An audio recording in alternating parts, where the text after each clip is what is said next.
Today, we're going to break down a proven recipe for making presentations so good, so effective, that your audience will literally thank you for them. Just picture that for a second. Instead of the usual polite claps while people are already packing up their stuff, they actually come up to you excited, telling you how much they got out of it. And this right here is the secret sauce. It's not about what you're talking about, it's about why they should care. Every single person in your audience is silently asking, what's in it for me? The second you answer that question, you've got them. You have their full attention. So here's our game plan for today. We've got 4 key ingredients in this recipe. And listen, the order here is everything. You can't skip ahead. Each step builds on the one before it. We're going to start with the most important piece of all, building that audience trust. This first part is the entire foundation. If you don't build trust, nothing else we talk about today will work. It's that simple. An audience has to feel safe with you before they can ever really be open to what you have to say. Okay, so here's where so many presentations go wrong right from the start. They begin with the what. Today I'm going to talk about new marketing strategies, but the pros, they start with the why. They say, today I'm going to show you how to get more customers without spending another dime. See the difference? One's a topic. The other is a promise of success or happiness or freedom. That's what makes people lean in and listen. Now, trust is a really fragile thing, and certain words can just shatter it in an instant. These are what the source material calls confidence killers. Words like try, perhaps, maybe, or I think.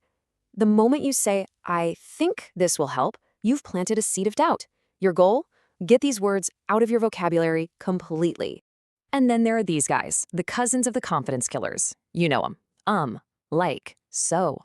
We use them because we're afraid of silence. But here's the secret. That silence is only uncomfortable for you, not for the audience. So the fix is actually super simple. When you feel an coming on, just stop. Take a breath. That powerful, silent pause, it makes you sound way more confident and in control. It's not enough to just be an expert. Your audience has to see you as one. So instead of just dropping a fact, you need to frame it. Saying something like, my experience has shown me that, or research has shown that, does something powerful.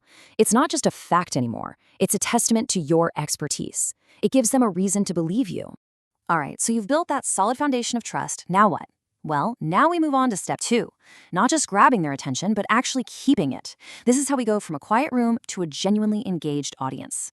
Let's talk about using humor, because this is fascinating. You've probably seen a presenter open with a joke that just bombs. Why does that happen? Because they haven't earned the right to be funny yet. Laughter is a sign of rapport, and rapport only happens after the audience trusts you and thinks you're credible. So don't rush the jokes. Earn the trust first, then you can get the laugh. And if you want to keep them hooked, you have to be absolutely ruthless about cutting out what the source material calls theoretical fluff. What is that? It's anything that isn't immediately useful. Adults are practical. If they can't see how your information is going to help them tomorrow, they're going to check out. Everything you say has to be tangible and actionable.